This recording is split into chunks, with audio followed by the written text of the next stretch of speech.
bem, são 8h21. Nós iniciamos hoje uma série de entrevistas com as candidatas e o candidato a vice-prefeito, prefeita, vice, aqui em Rio Claro. Esse trabalho tem o objetivo de apresentar aos nossos ouvintes, aos nossos internautas, o perfil desses nomes que estão na disputa, que estão compondo as chapas com os candidatos a prefeito aqui do município. Essa ordem de participação aqui no programa foi estabelecida através de sorteio. Então, hoje nós já estamos aqui no estúdio com a Gisele Pfeiffer. A Gisele é candidata a vice-prefeita dentro da chapa do candidato Juninho da Padaria, dentro da coligação Força da Gente, formada por PRD, PSDB e Cidadania. Gisele, bom dia, seja bem-vinda ao Jornal da Manhã. Já vou começar te concedendo 5 minutos para que você se apresente. Seja bom bem-vinda. Dia, Carla. Bom dia, ouvintes. É sempre um prazer estar aqui com vocês, que leva a informação para a população, né? Bom, meu nome é Gisele Pfeiffer. Eu nasci em Rio Claro, meu pai é empresário, minha mãe professora do Estado, aposentada. Sou advogada, me formei na Unimep em Direito e fiz especialização em Direito Civil e Processo Civil. Trabalho com meu pai já há mais de 20 anos e atuo na proteção animal, acho que desde antes de nascer, através da minha mãe, que sempre teve esse olhar para o animal, quando não se falava em causa animal, em castração, quando não era essa modinha, né, que virou hoje, infelizmente, algumas pessoas usam disso para se beneficiar nas questões políticas. E minha mãe já pegava cachorro na rua, gato na rua, e então eu falo que eu tenho essa questão com o animal desde antes de eu nascer, através da minha mãe, né? E meu pai também gosta muito, e sempre aceitou, sempre ajudou. Então, eu sou muito conhecida na questão animal mesmo, na causa animal. Fui presidente da Comissão de Direitos Animais por 2 anos da OAB.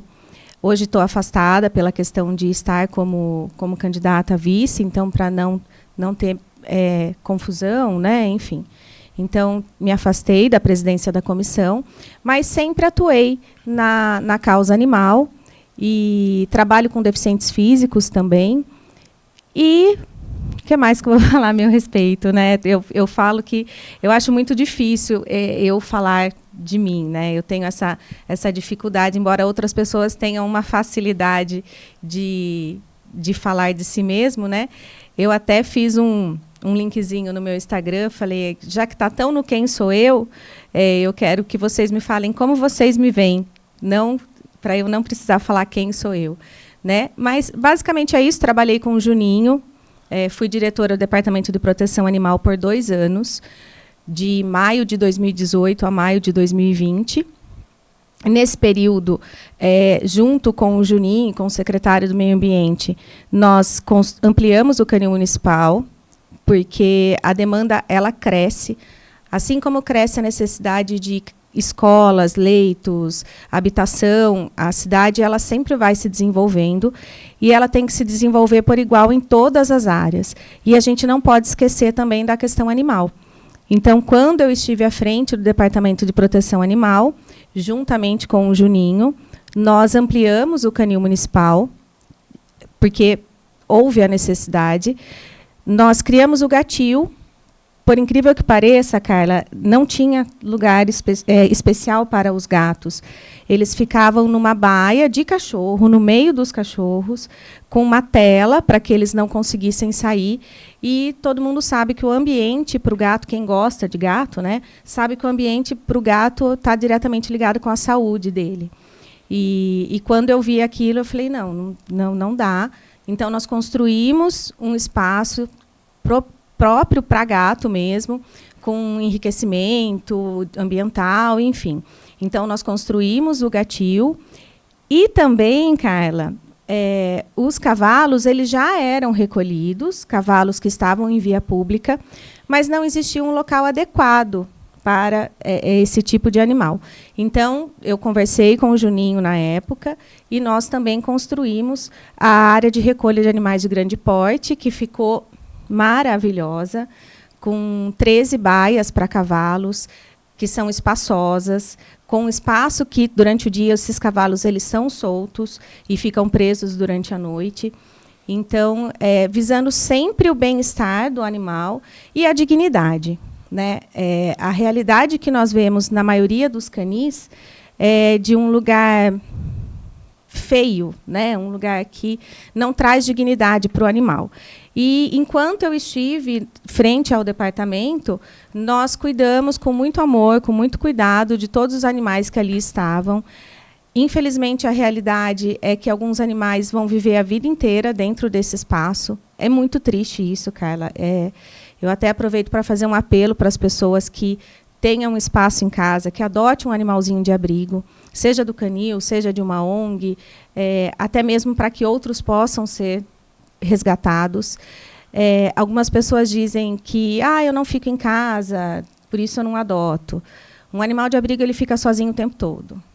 Ele não tem nem aquele momento em que o tutor chega para dar um afago. Então, não existe desculpa para a pessoa falar eu não tenho espaço. Se você conhecer uma baia do canil, você vai ver que você tem espaço.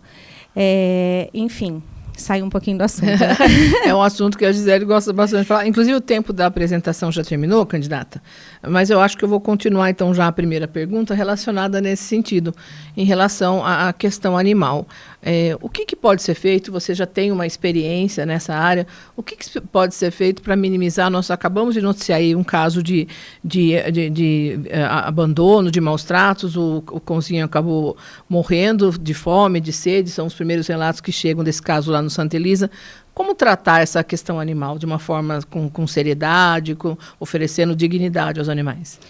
Bom, o primeiro passo com relação ao ocorrido é que os animais, a gente fala que os animais não têm voz, né? Nós somos a voz dos animais. E é muito triste a gente imaginar quantos animais estão presos dentro de casas, no fundo de quintal, muitas vezes amarrados em correntes, sem alimentação.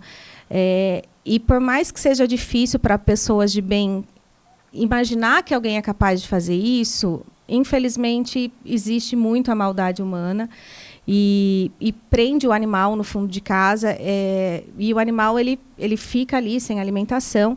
E a única forma da gente combater isso é através da denúncia. Então, é muito importante que quem presencie, quem saiba de uma situação como essa, que procure fazer a denúncia. Hoje, essa denúncia é feita através da Guarda Municipal. Então, o município pode ligar no 153 e vai fazer a Guarda vai fazer essa verificação. Mas a gente precisa tratar isso na raiz. E a gente só vai conseguir através da conscientização. Então, a gente precisa de um programa de educação dentro das escolas, principalmente das escolas municipais, que começa ali com a primeira infância, e falando sobre a importância de tratar o animal bem, de alimentação, enfim, de uma matéria mesmo sobre bem-estar animal. Isso é muito importante. Com relação aos condomínios, também nós temos muito... Quem mora em condomínio sabe, né?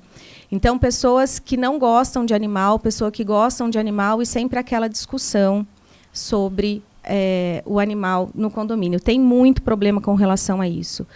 Então, a gente também pensa em estar dentro dos condomínios, fazer palestras, conversar e falar também sobre a necessidade de, se houver qualquer suspeita, e assim, suspeita, não tenho certeza, mas eu tenho a suspeita, denuncie, porque essa denúncia vai ser o que vai salvar a vida desse animal.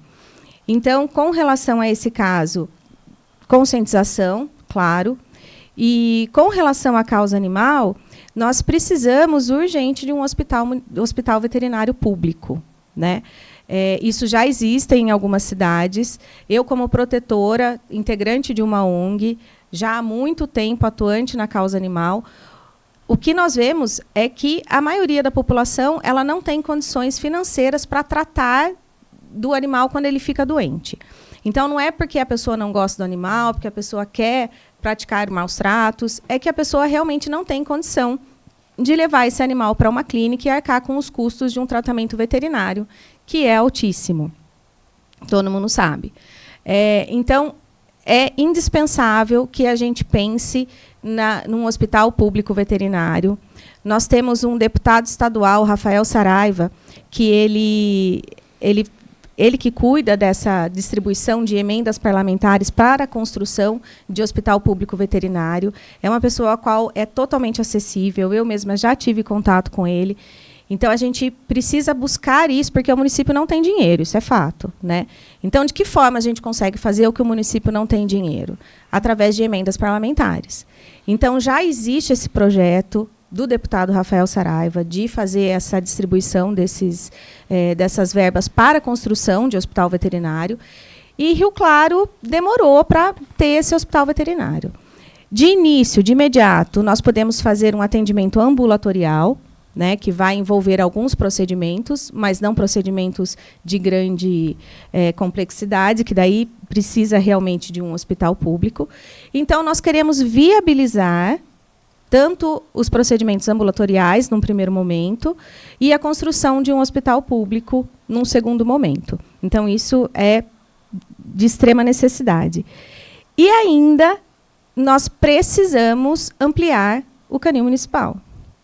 A estrutura do Departamento de Proteção Animal, o do Altimar entregou o canil municipal em final de 2016, na estrutura em que existia, né? Então, eram 79 canis. Nós ampliamos em 10 baias de cães, gatio e área de animal de grande porte. Depois disso, nada foi feito. Então, hoje os animais sofrem com uma superlotação do canil municipal, porque não houve ampliação. Então, como eu disse no começo, é muito importante que a cidade cresça, a gente precisa construir casas, escolas, leitos de hospitais, mas a gente não pode esquecer também dos animais. Candidata, vou aproveitar e perguntar a sua visão em relação ao papel da vice-prefeita. Nós estamos conversando, para você que está no rádio, com a Gisele Pfeiffer, ela que é candidata a vice-prefeita na chapa com o Juninho da Padaria, na coligação Força da Gente. Qual seria o papel da vice? Deve ou não ocupar uma secretaria? Qual a sua visão sobre esse assunto?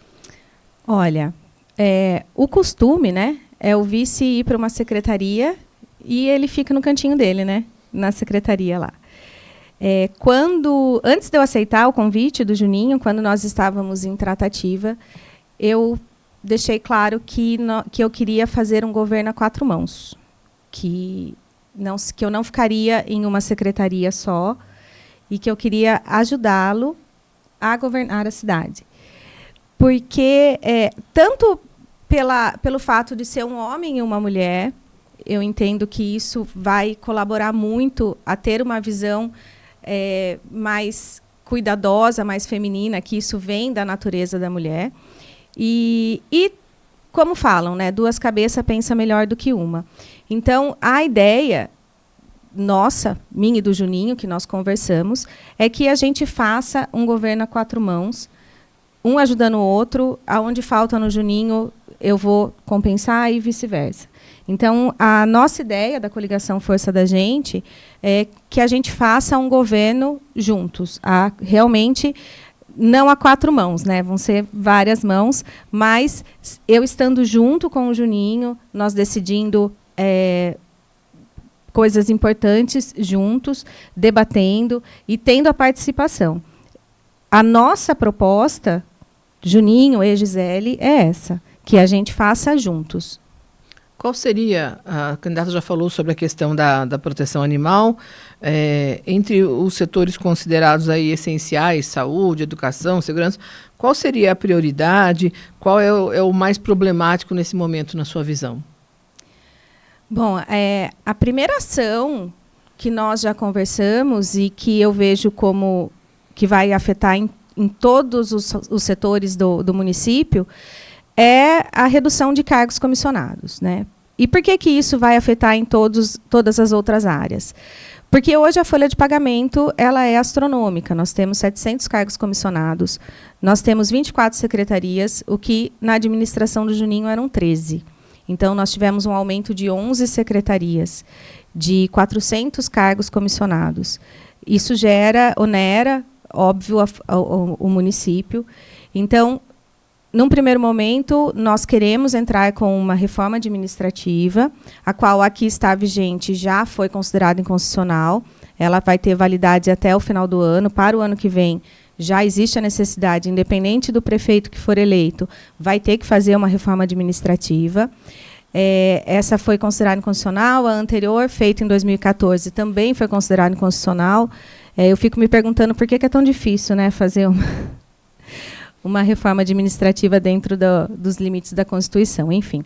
Então, num primeiro momento, fazer essa reforma administrativa, mas de uma forma enxuta, né? Então, como já foi feito anteriormente, como já foi trabalhado com 11 secretarias a menos, 400 comissionados a menos, então, a primeira atitude é essa. Com relação à segurança, não só dentro da cidade, mas também na área rural, a gente trata isso no plano de governo, colocar câmeras de monitoramento, aumentar o patrulhamento, principalmente o patrulhamento rural. Nós temos um candidato que é da área rural, a vereador, e então a gente vê de perto, escuta as necessidades da área rural, a questão das pontes. Então, a gente quer fazer parte do programa Mais Caminhos, que vê a questão da reforma, né, das pontes, enfim, que quando você vai para essa área, você vê que realmente está abandonada, né? Então, a questão da segurança, monitoramento, a questão da educação, valorizar o professor público, dar dignidade, dar condições de trabalho, né? Então, nós vimos, há um tempo atrás, na rede social, que não tinha papel higiênico na escola. Então, assim, Carla, nós já fomos crianças, né? Eu lembro, na minha época, quando eu estudava no Joaquim Salles, que eu fiz lá do pré à 8ª série, né? Que agora não é mais 8ª série, né? 9º ano, mudou tudo. Mas eu não sou tão velha assim, tenho 44 anos. Então, aí eu fico imaginando, né? Imagina a criança vai no banheiro e ela não tem papel higiênico. Então, isso é muito triste, né? Isso é algo que não pode faltar, não pode acontecer. Então, a ideia é a valorização do professor e dar condições de trabalho para os professores, dar dignidade para as crianças, não deixar faltar proteína na merenda, enfim, cuidar das nossas crianças como elas merecem. Além desse setor da questão da reforma administrativa e também da segurança, outros necessitam por exemplo, a questão da saúde. A gente sabe que ainda existem queixas em relação a essa área. Como é que a candidata vê os investimentos na saúde? Nós precisamos também pensar numa reestruturação na questão da saúde. Os médicos também, eles ficam numa situação de não ter condições de trabalho. A gente vê muito, você vai numa UPA e não tem o remédio que precisa. Então, a partir do momento que a gente vai cuidar de todas as áreas e vai dar dignidade para que não falte nada, né, na saúde vem no mesmo sentido. Nós tínhamos o Juninho fez um projeto quando prefeito do hospital regional, que a área tinha sido afetada e já foi desafetada nessa administração. E agora nós temos um outro projeto, o Gustavo, né, do Hospital Municipal. Então, a gente precisa verificar como que toda essa estrutura vai funcionar, como que a gente vai conseguir aumentar uma estrutura, sendo que nem o que existe a prefeitura dá conta, né? Então, a gente precisa tomar muito cuidado com isso. Então, é entender o cenário, ver aonde estão as falhas, valorizar também o profissional da saúde, como o Juninho sempre valorizou, principalmente na questão da pandemia. A prioridade do Juninho sempre foi o profissional da saúde. E ver aonde está precisando e buscar emendas parlamentares também. Isso é muito importante, Carla, que os vereadores que forem eleitos, que eles busquem emendas parlamentares. Hoje o município ele tem uma arrecadação de fonte 1 que não é suficiente para toda a demanda do município. Então, é importante também, o executivo também pode, mas que os vereadores também busquem emendas para melhorar as condições o que eu acabei de falar do Rafael Saraiva, dele trazer a emenda para construir o Hospital Público Veterinário. Então, isso é de extrema importância que os nossos vereadores também façam. Então, na hora de votar para vereador, também vai fazer uma pesquisinha aí do seu vereador. Temos 1 minuto para as despedidas, candidata. Bom, Carla, primeiro eu quero agradecer a oportunidade, é sempre um prazer estar aqui com vocês. Parabenizar o trabalho que a casa faz, tanto na forma escrita, enfim, vocês estão de parabéns, eu sempre faço questão de parabenizá-los. E pedir que a população, eu vou fazer um apelo aqui, nós vemos que muita gente, quando chega político, a pessoa já olha assim, época de eleição, lá vem. E não, as pessoas precisam começar a olhar para as pessoas que querem estar lá para fazer alguma coisa para o bem, primeiro diferenciar quem quer estar lá para fazer o bem, quem quer estar lá para fazer o bem para o seu próprio bolso. Então, é importante que a população participe, sim, desse processo. Isso faz parte de um país democrático. Vocês precisam fazer parte disso, vocês precisam conhecer os candidatos, vocês precisam se inteirar do que ele fez, do que ele deixou de fazer, do que ele pretende fazer, o que ele prometeu e não fez, o que ele prometeu e fez, e qual a acessibilidade que você tem com esse candidato. Isso é muito importante também, Carla, porque um candidato que não é acessível, muito provavelmente ele vai deixar a desejar na questão do que a população precisa. Porque se ele não escuta a população, como ele vai saber o que a população necessita? Então, é muito importante que vocês participem. Nas últimas eleições, de 159 mil, se eu não me engano, eleitores, nós tivemos 90 mil votantes.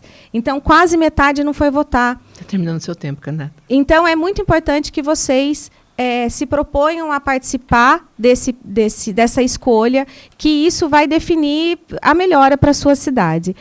Aproveito para convidá-los a conhecer as propostas da Coligação Força da Gente, Gisele Pfeiffer, Juninho da Padaria, para cuidar melhor de todos, humanos e não humanos. 25, Juninho da Padaria. Muito bem, conversamos com Gisele Pfeiffer, candidata a vice-prefeita na chapa com Juninho da Padaria. Obrigada, candidata, bom dia e bom trabalho. Bom dia, obrigada. Em todos os lugares.